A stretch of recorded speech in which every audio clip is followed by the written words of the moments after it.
Now the BLS is corrupted. Claims 261,000 new jobs, but data shows this is fake news.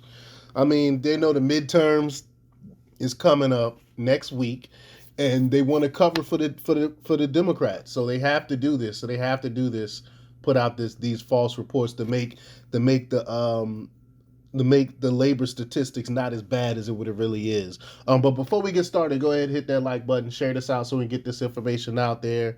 When you and hit that alarm bell so you know when I'm putting out new stuff. Now, when you click that alarm bell, you can change it from personal to all. That way, you get all of the notifications because I put out stuff sporadically throughout the day. Also, check out my link tree in the description. It has a link to my Patreon where I talk about things I can't talk about here. And there's also a link to my Instagram where I put out tons of news throughout the day as well. All right, let's talk about this news. The deep state has crept into every entity in the United States government. Now we can't even trust the numbers coming from the Bureau of Labor Statistics. The BLS reported today that the economy gained 261,000 new jobs last month. Nobody really believes that. Everyone knows we're in a recession right now. No one really believes that. But they say total non-farm payroll employment increased by 261,000 in October, and the unemployment rate rose to 3.7%, the U.S. Bureau of Labor Statistics reported today. Notable job gains occurred in healthcare, professional and technical services, and manufacturing. This news release presents statistics from 2 monthly surveys. The household survey measures labor forces status, including unemployment by demographic characteristics. The establishment survey measures non-farm employment, hours, and earnings by industry. Um, for more information about the concepts of statistical methodology used in these two surveys, see the technical note. But Zero Hedge put together another excellent report on the real status of the economy in the eras of the BLS report. And I love Zero Hedge. They're doing great work over there. But for starters, we have the job layoffs just in the past 24 hours.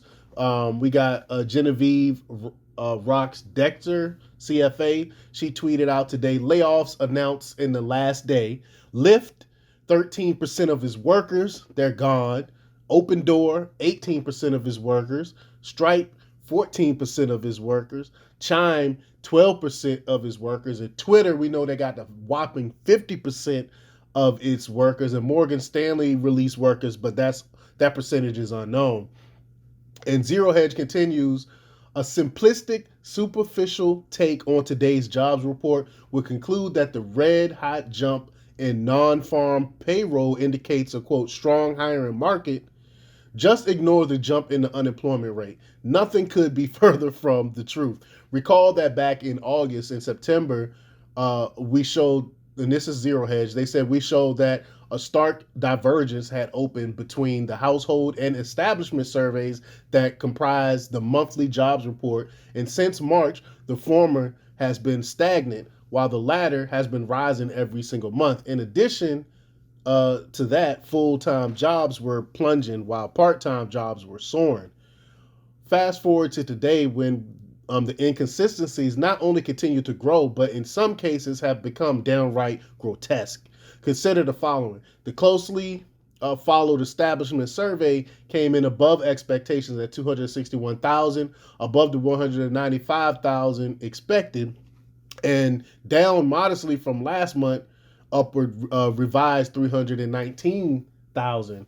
Alas, there's only so much the Department of Labor can hide under the rug, because when looking at the above mentioned gap between the household and establishment surveys, which we have been pounding the table on since the summer, it's just blew out by the whopping 589,000, the most since June 608,000, as a result of the 261,000 increase in the number of non-farm payrolls tracked by the household surveys, offset by a perplexing plunge in the number of people actually employed, which tumbled by 328,000, tracked by establishment surveys. So looking at their own survey, What is even more perplexing is that despite the continued rise in non-farm payrolls, the household survey continues to telegraph growing weakness.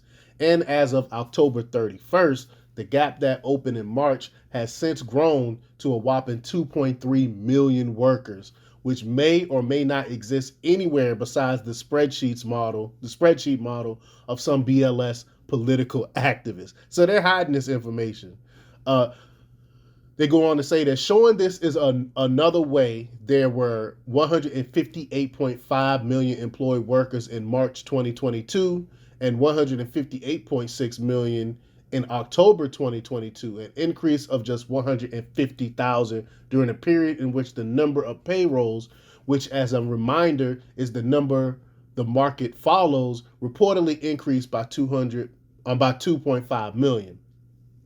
Obama and Biden are laughing at us. They're playing these games, and I don't think anyone that lives in reality really believes any of these false numbers.